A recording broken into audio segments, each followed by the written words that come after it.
Where we go? On va aujourd'hui. Ici. Ici. Voilà. Par ici. Ça. Par là. Et voilà. Allez, on est dans la voiture avec Logan et Coco. Coco est en train de préparer la route. Donc on est parti pour aller à Monopoly, Monopoly Alberobello. On est toujours dans les Pouilles. Ça se passe très bien. Logan, ça se passe bien? Très bien. Un peu de manque de sommeil peut-être? Un peu de manque de sommeil. Oui, pourquoi? Parce que Charles Yeah. We're going to go down this way. Ok. Comme ça. Not like that. Comme ci, comme ça. Acá. Acá. Pas d'ici. Allez, je vous montre où on est. En zoom, regardez. On est dans la botte de l'Italie. Dans le talon, on va descendre. Et ça, c'est toute la région là, des Pouilles. Et vous voyez Lecce à droite, c'est la ville où on va aller après. Et là, on est parti pour aller juste à l'intérieur. Voilà. Donc ça, c'est l'île de l'ermite. A priori, il y a une ermite qui vivait, un ermite ou une ermite qui vivait sur cette île. Et c'est pas très loin de Polignano.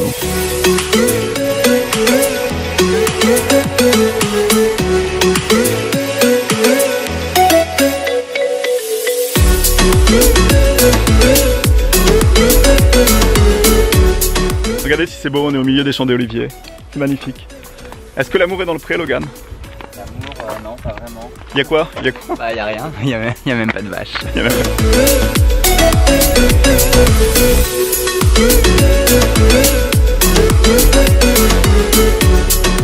Et les amis, on vient d'arriver à Alberobello avec toujours Logan et Coco. Et Alberobello, c'est connu pour ses troulis. Donc ce sont des maisons typiques. Et donc là, on est en train de s'approcher de la place où on a la vue magnifique sur tous les troulis de la ville d'Alberobello. Ça va, Logan? Oui, Quoi de ça va neuf? bien. On a bien dormi cette nuit ou pas? Très bien. Comment on a dormi? C'était réparateur.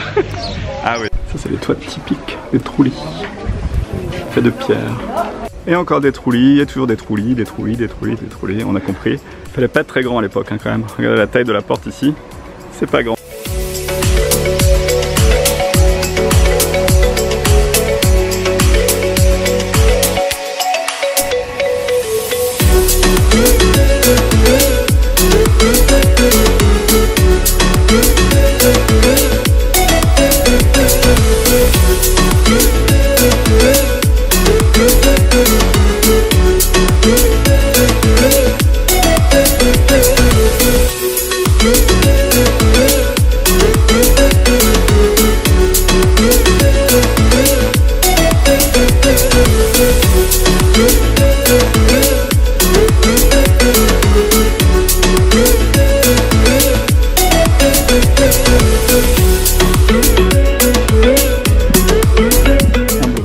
On est au restaurant ici. Alors on mange là les orecchiette, c'est les pattes qui ressemblent à des oreilles. On va vous montrer à quoi ça ressemble.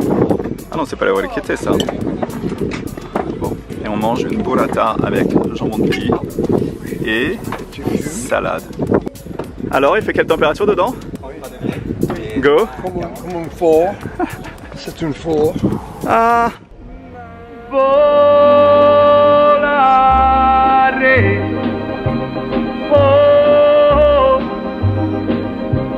Cantare, oh, oh, oh,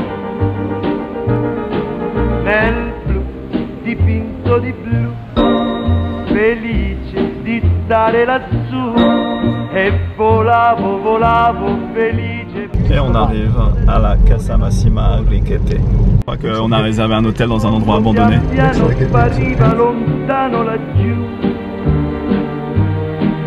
Una musica dolce suonava soltanto. Allez, on arrive à l'entrée de l'hacienda italienne. De grandes maisons au milieu de nulle part. Ça a l'air très chouette. Voilà l'entrée. Frigo. Cuisine. Nel blu dipinto di blu, felice di stare lassù. Ma tutti i sogni nell'alba svaniscono perché quando tramonta la luna li porta con sé. milieu des champs d'oliviers, dans l'hacienda. On est parti dans cette direction-là pour aller au bord de la mer. On a fait un repérage avec le drone et qu'est-ce qu'on a vu? On a vu qu'on n'était pas à côté. Il y a 3 km, sachant qu'on fait à peu près quoi, 5 km à pied? Oui, c'est ça. Donc là, à peu près 5 km à pied en 1 heure. Donc en traversant les champs. 40 minutes en traversant les champs d'oliviers. C'est magnifique. Regardez s'ils sont beaux ces oliviers. Ils sont centenaires ceux-là, on dirait. Tronc magnifique quand même, non? Ouais, c'est magnifique. Splendide. On marche au milieu des champs d'oliviers. Les amis, on vient de passer la barrière là, juste derrière. On n'a pas le droit de venir ici, alors on va peut-être se faire Propriété privée. Propriété privée tuée. Alors les amis, là on vient d'arriver dans une ancienne hacienda qui est complètement abandonnée. Ça fait peur. Un ancien complexe touristique, je pense, qui a été abandonné. Regardez. Tada tada. Tada tada. There. On est vraiment au milieu de nulle part avec Logan. Si on réussit à atteindre la mer, ça sera un miracle. Logan, en fait, là on est en train de marcher, on a un petit peu peur parce qu'en fait ça fait déjà 2 km qu'on marche. Et on voit pas ce qu'il y a en dessous. Et on voit pas ce qu'il y a en dessous et en fait... Il y a certainement des vipères ou des... Ouais, mais on va y arriver, on va y arriver. À mon avis, on n'a même pas fait la moitié. On est dans des propriétés privées. Mais c'est pas mal quand même, non? Deuxième hacienda qu'on croise. Toujours pas de signe de mer. Regardez si c'est beau ça, un cactus, mais à mon avis il a des années celui-là.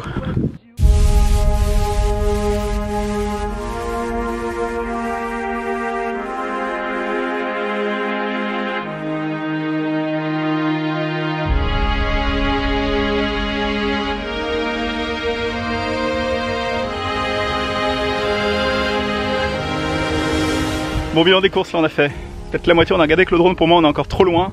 Et Logan il pense qu'on est bientôt là. On commence un peu à avoir peur parce qu'on est en plein milieu quand même des propriétés privées, donc c'est pas forcément rassurant. Donc on s'apprête à courir avec mes tongs là, pratique hein, mes tongs. Regardez les amis ce qu'on vient de trouver. C'est pas forcément rassurant. Bon là avec Logan, on commence à vraiment s'inquiéter. Logan, on est inquiet ou pas quand même? Un peu non? Un petit peu, ouais, il y a des cartouches partout par terre. Ouais, donc on est dans une zone de chasse. Si je disparais, pensez à vous abonner à la chaîne Benji Around the World. Et on quitte la route pour aller à travers champs. Dernière chance. Encore une cartouche les amis. Le train là-bas.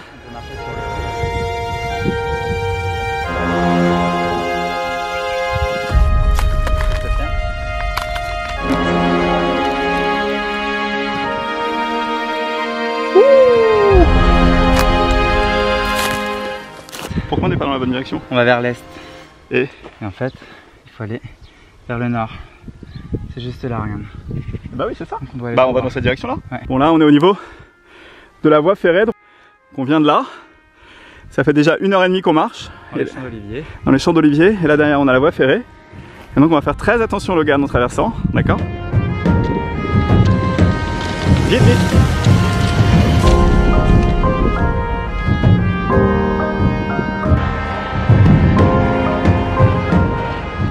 Putain, on a failli passer à 1 minute près. Il y avait le train, Logan. Tu me croyais pas? Ça le fait rire, moi ça me fait pas rire. On a failli se faire culbuter par un train. Toujours dans les champs d'olivier. Mais là c'est la version plus clean pour marcher. Hein. Ah, l'aventure s'arrête ici. Non, on n'a pas encore réussi à trouver la plage. Le soleil quand même se couche. Mais on a trouvé une route, donc c'est déjà ça. On a eu peur quand même. Très peur.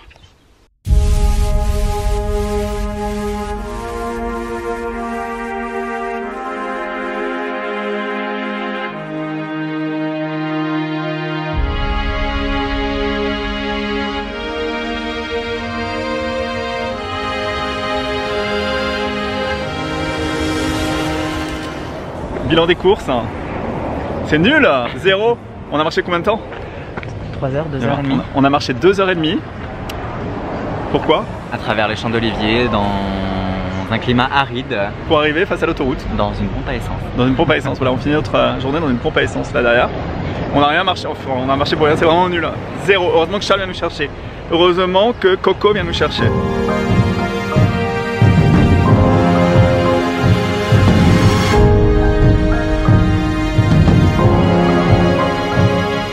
De soleil. Là c'est l'hacienda, il n'y a personne. Il y a une table ici, c'est pour nous. Le repas est prêt dans l'hacienda. On est les seuls à manger, regardez, il n'y a personne d'autre. Tadada, tadada, tadadi, tadada. Regardez, c'est un moment unique. Coco et Coco en train de manger dans l'hacienda. Et voilà. Les fromages. Et là, c'est les aubergines grillées. Le fromage typique italien. Il y a de la mozzarella, du chèvre. L'aubergine.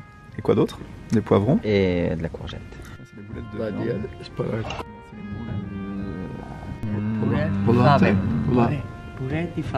Et il y a encore plus de nourriture. Mais c'est bien, ça nous fait du bien aussi. Regardez, le vrai festin, c'est ça. Logan, on mange quoi ce soir? Ce soir, du coup, c'est... Ça, c'est quoi par exemple? De légumes, donc aubergine. Là, il y a des petits trucs frits, je sais pas trop ce que c'est. Ça a l'air bon.